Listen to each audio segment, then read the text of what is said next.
Bienvenidos a una nueva entrevista de la serie La visión de los CEOs. Como sabéis, estos diálogos tienen como objetivo conocer la visión de un grupo de líderes que nos darán su opinión sobre el futuro del empleo, de las formas de trabajo y de la función de dirección de personas en las organizaciones. Hoy tengo el enorme placer de presentaros a Félix Villamayor. Buenos días, Félix, un placer tenerte aquí con nosotros. Buen día, Juan Carlos. Es un gusto para mí poder tener la oportunidad de compartir las ideas y, y aportar en lo posible cuanto sepamos en la materia. Seguro que va a ser un diálogo muy constructivo y que los que nos escuchan van a sacar mucha información y mucho valor de este diálogo. Bueno, os presento primero a Félix. Félix es abogado por la Universidad Nacional de Asunción. También para que sepáis un poco más de su perfil, él fue coordinador para la Ley Paraguaya del Servicio de Derecho del Trabajo Online en 2013. Ha sido consultor jurídico en Derecho del Trabajo para la Ley Paraguaya, asesor externo del Ministerio de Trabajo, Empleo y Seguridad Social y es en la actualidad, y desde hace unos años que se fundó, es socio de Irún Villamayor Asesores Laborales de Empresa. Es un reputado abogado de Paraguay y sin duda nos va a dar una visión interesantísima sobre cómo tiene que ver el mundo de las personas y qué papel tiene también la legislación laboral con su experiencia y su expertise. Por lo tanto, bienvenido Félix a este diálogo y si te parece vamos a empezar. A las órdenes, estoy atento a tus consultas. Fantástico. Bueno, hoy en día estamos escuchando todo el tiempo, teletrabajo, liderazgo de equipos en remoto, convivencia multigeneracional, inteligencia artificial. Estas son algunas de las tendencias de las que se habla en la actualidad en el sector de dirección de personas o de recursos humanos. ¿Cómo crees, en tu experiencia y con tu visión, que será este nuevo mundo del trabajo en el que estamos entrando? Bueno, como abogado laboralista, he tenido la oportunidad de apreciar los diversos sistemas de trabajo de las empresas a lo largo del tiempo o de un tiempo atrás a esta parte. Yo creo que los sistemas de trabajo van evolucionando constantemente,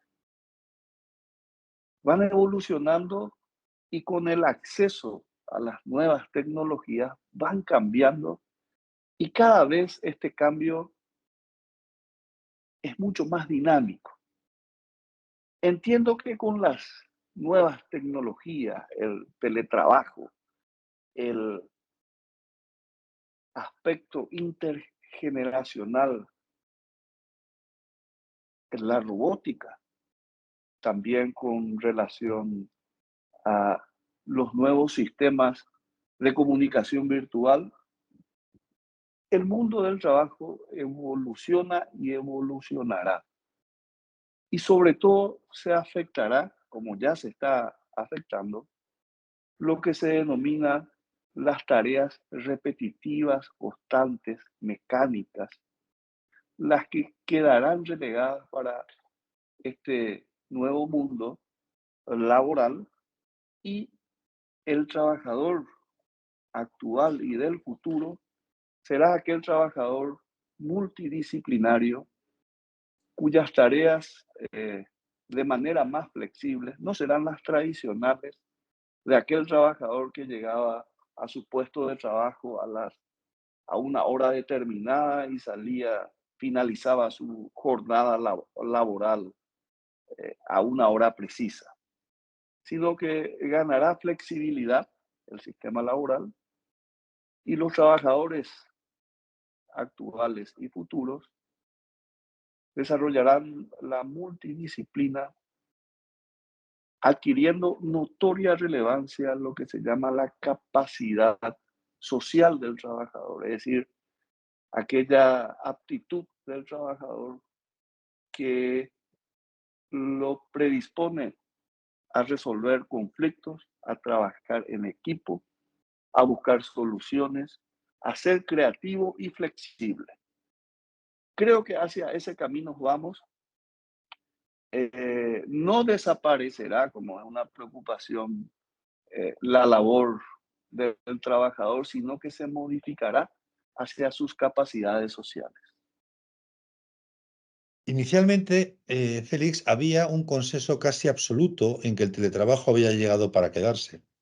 Sin embargo, en los últimos tiempos estamos asistiendo a puntos de vista muy diversos respecto a esta realidad. Incluso las Big Tech, que en su momento fueron las abanderadas del teletrabajo, parece que están echando hacia atrás un poco su visión. ¿Cuál es tu opinión a este respecto? ¿Se consolidará definitivamente el teletrabajo? ¿Volveremos a un formato fundamentalmente presencial o se impondrán los modelos híbridos?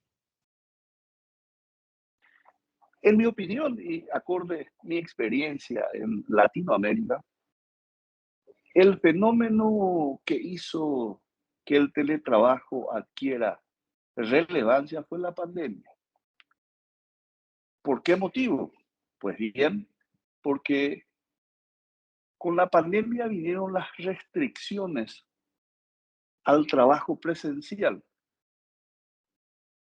Esto fue muy visible en Latinoamérica y particularmente en Paraguay.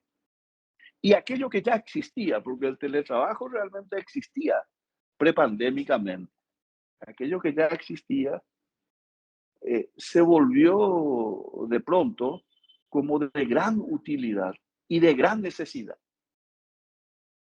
Entonces los sistemas laborales recurrieron al teletrabajo para paliar esa necesidad ya no existente del trabajo presencial. ¿Okay? En esa tesitura es que el teletrabajo adquirió notoria relevancia en el mundo pandémico o en la etapa pandémica, durante la situación en que nos colocó el COVID-19, la enfermedad del COVID-19, la pandemia. Pero terminada la pandemia, pareciera ser, por lo menos en Latinoamérica, que el relacionamiento humano requiere de la presencia del trabajador. Yo creo que vamos hacia un sistema de trabajo o un sistema de trabajo entre presencial e híbrido. ¿Qué significa eso? Desarrolló tanto la época pandémica, desarrolló tanto el trabajo, eh, el teletrabajo, que creo que llegó para quedarse, pero conviviendo con el sistema presencial. Ujú. Por supuesto, esto es tan cambiante que uno no puede predecir con precisión qué ocurrirá de acá a 10 o 20 años. Pero por el momento puedo concluir que en Latinoamérica existe y seguirá existiendo por un tiempo relativamente largo un sistema híbrido, presencial y virtual. Pues sin duda tienes razón, estamos en momentos en los que a veces es más difícil predecir qué es lo que va a suceder porque el cambio va a una velocidad tremenda. Ahora, si te parece, vamos a centrarnos en lo que sucede con las personas en estas coyunturas tan cambiantes, porque al final de todo esto nos encontramos con un elemento crucial, que son las personas que tienen la responsabilidad de liderar a otras, de dirigir a otras. En tu opinión, ¿qué características debe tener hoy un buen líder? Bueno, las características del líder o que adornen al buen líder, sin duda alguna, son la responsabilidad, la empatía, la confianza, debe transmitir confianza. Pero para mí, un líder que se precie de tal, lo que debe hacer es unir las mentalidades individuales de cada uno de los miembros del equipo en una sola mente, en un solo concepto, con busca o en búsqueda de un objetivo común. El líder que pueda o que sepa congeniar las acciones, mentalidades y el sentir individual de cada miembro del equipo, convirtiéndolo en en un solo objetivo, en un solo pensamiento, es aquel líder que triunfará en materia de recursos humanos y en cualquier otra área de responsabilidad que se le encargue. sin duda. Si me permites, voy a aprovechar toda tu experiencia y conocimiento en el ámbito jurídico laboral para hacerte un par de preguntas que tienen que ver directamente con esta materia y que seguro que va a interesar mucho a las personas que nos escuchan y nos ven. Se habla de una creciente expansión de la intervención administrativa de las autoridades públicas en las relaciones laborales. ¿Cuál es vuestra visión como despacho sobre este tema? Nuestra visión como despacho es de preocupación, ¿verdad? Porque si nosotros estamos hablando de cambios en los sistemas de trabajo, si estamos hablando de flexibilidad en las jornadas laborales, si estamos hablando de un nuevo paradigma en la prestación de los servicios dependientes, nos enfrentamos con un intervencionismo que busca controlar y aplicar la rigidez del sistema laboral.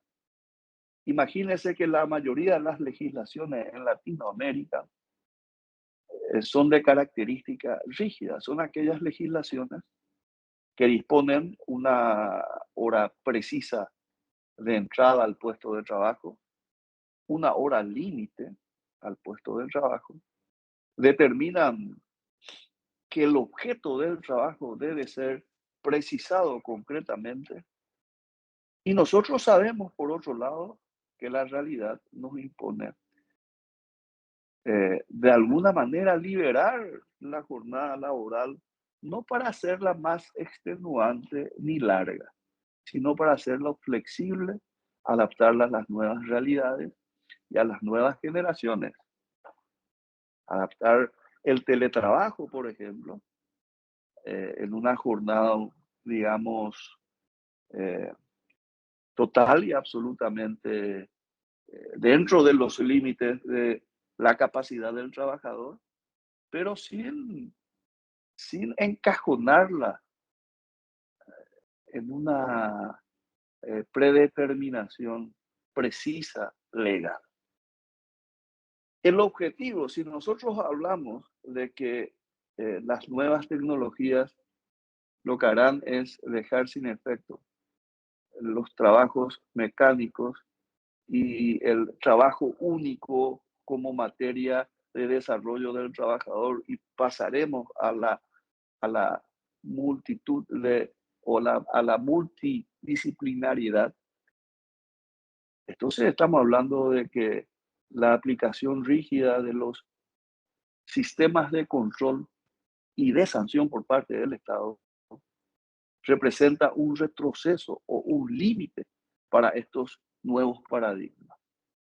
Ocurre que la legislación y los sistemas gubernamentales que se basan en esa legislación no se desarrollan tan rápido como las nuevas realidades.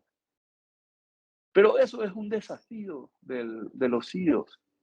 Los CEOs en recursos humanos deben saber congeniar esa dicotomía que se da entre la realidad legal y el intervencionismo estatal con la necesidad de buscar la productividad con un trabajo humano, sensible y que respete la dignidad del trabajador. Ya que sin duda, como dices, la flexibilidad tendrá que ser al final el paradigma sobre el que trabajaremos, casi con toda seguridad. Félix, tú eres un experto en derecho laboral y para finalizar me gustaría saber cuál es tu punto de vista como asesor legal, como abogado especialista en materia de recursos humanos. ¿Cómo ves, profundizando en lo que hemos hablado, cómo ves la legislación y los nuevos paradigmas del derecho del trabajo?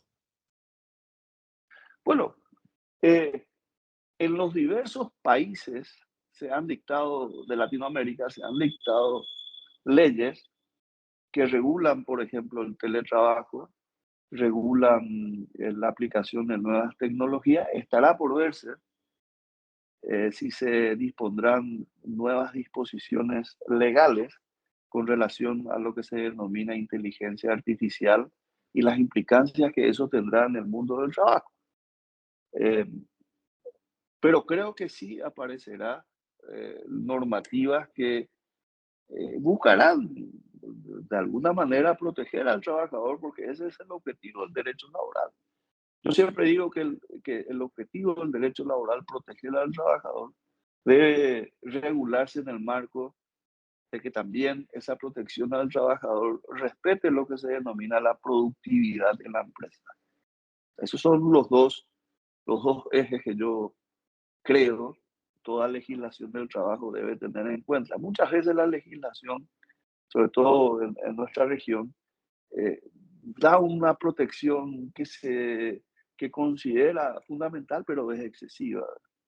Y eso, como le estaba diciendo, teniendo en cuenta que la legislación no evoluciona, está demostrado eso científicamente, nunca evoluciona la legislación como evoluciona la tecnología, los tiempos son bien distintos. Eso genera un conflicto entre el mundo legal y el mundo de la realidad laboral. Muchas cuestiones que antes eran normales hoy ya han desaparecido. Le doy un ejemplo para que vea cómo la simple tecnología, una disposición legal de los años 90, 80, 90, expresaba que el salario debe pagarse en moneda de curso legal en efectivo y en el lugar de trabajo. ¿Ok? Esa norma en el Paraguay, por lo menos, sigue vigente, aunque no tiene ninguna aplicación. Claro, práctica. Práctica ni teórica. ¿Ok? Claro. Imagínense, debe pagarse en efectivo en el lugar de trabajo al término de la jornada. Palabras más, palabras menos, eso decía dice la disposición vigente. Por supuesto que ha perdido. Y estamos hablando de que esa norma de hace 40 o hace 50 años, vigente, no tiene aplicación práctica.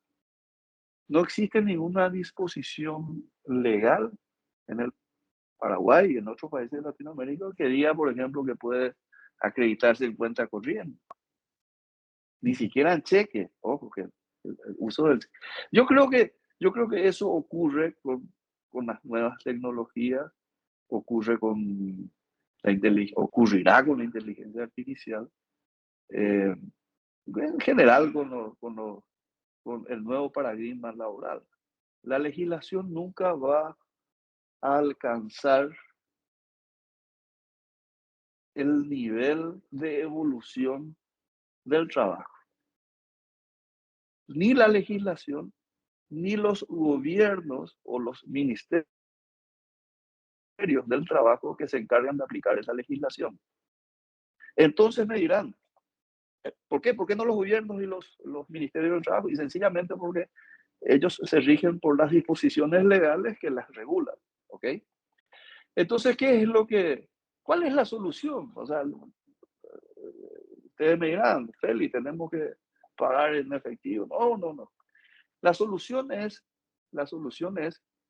que, que los CEOs en recursos humanos reconozcan esta realidad y trabajemos en conjunto para superar esa falta de legislación y que la jurisprudencia, los jueces del trabajo en los distintos países, según sus distintas organizaciones políticas, puedan llenar esas lagunas con los principios generales del derecho.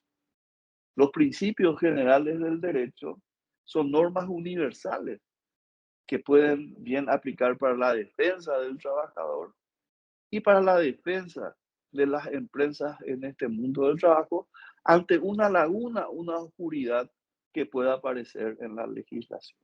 Y creo que a eso vamos, ¿verdad? De hecho, con el ejemplo que les he dado, que parecería burdo, pero que fue un problema en los años 90, ¿verdad? Uno ve lo que puede o previsualiza lo que puede ocurrir de aquí en unos años más. Sin duda, porque además la defensa de los derechos de los trabajadores y la defensa de los derechos de la empresa no debería ser contradictorio, sino todo lo contrario, ¿no? Sin duda. Así mismo. Félix, no sé si quieres comentar algo para finalizar este diálogo. No, nada más centrar un poco la idea, ¿verdad? De que adicionalmente, siguiendo con esa concepción, de que en Latinoamérica, en Paraguay en particular, lo que yo observo es que los sistemas de empresas familiares adoptan trabajos que son más tradicionales, ¿verdad? Pero eso va evolucionando y va cambiando con la aplicación que hacen las empresas multinacionales, ¿verdad? Que de alguna manera influyen en el día a día del quehacer laboral nacional, ¿verdad? Remarcar eso, remarcar también, como bien lo dijiste, que el mundo del trabajo, de la legislación, y más allá del mundo de la legislación, el manejo de los recursos humanos, debe congeniar en todo momento tanto lo que busca todo negocio, toda empresa, que es el bienestar económico, la productividad, por un lado, y por el otro, el bienestar individual del trabajador. Que la tecnología sirva para promover esa productividad y ese bienestar individual. Y que no sea lo contrario, que no sea un sistema que contraponga los principios universales, porque recordemos que al final, como bien lo has expresado, el trabajador depende de la empresa, pero la empresa también depende de esa vida individual que debe respetar. Fantástico mensaje para finalizar, sin duda, Félix. Muchas gracias. Ha sido un verdadero placer charlar contigo. Y muchas gracias a todos los que nos estáis viendo. Espero que nos volvamos a encontrar en el próximo diálogo de la visión de los CEOs. Hasta pronto y cuidaros mucho.